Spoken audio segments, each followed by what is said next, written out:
In today's video, I'm going to teach you how to add a custom tax in QuickBooks Online using the Edit VIT menu.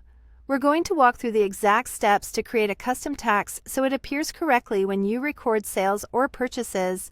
This is especially useful if your business needs a special rate that isn't included by default. Before we begin, make sure you're signed into QuickBooks Online with access to manage taxes. Starting on the home dashboard, look to the top right and click the gear icon. This opens your settings. In the Taxes section, choose Edit VAT. This takes you to the VAT Setup area, where you control how your tax codes and rates behave. Next, select Edit Rates. Think of this as the control panel for adding and maintaining the specific tax rates you'll use on transactions.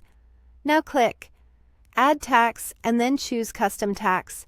This option lets you define a tax that matches your local requirements or a special scenario your business faces.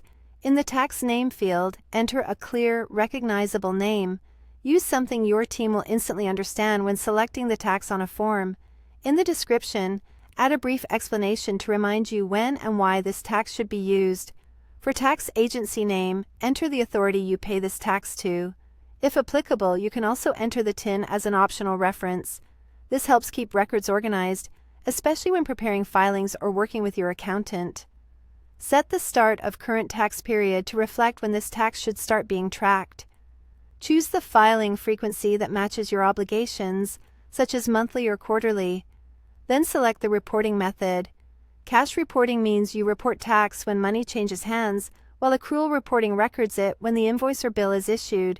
Pick the method that aligns with your accounting approach and compliance requirements. Finally, decide whether this tax is collected on sales or collected on purchases. Collected on sales applies when you charge customers. Collected on purchases applies when you incur tax from suppliers and need to track that input tax. Choose the one that fits the purpose of this custom tax. When everything looks good, click Save. Your new custom tax is now available for use on relevant transactions, and it will flow into your VAT reports based on the settings you chose. A quick tip: use consistent naming and concise descriptions so your team applies the correct tax every time.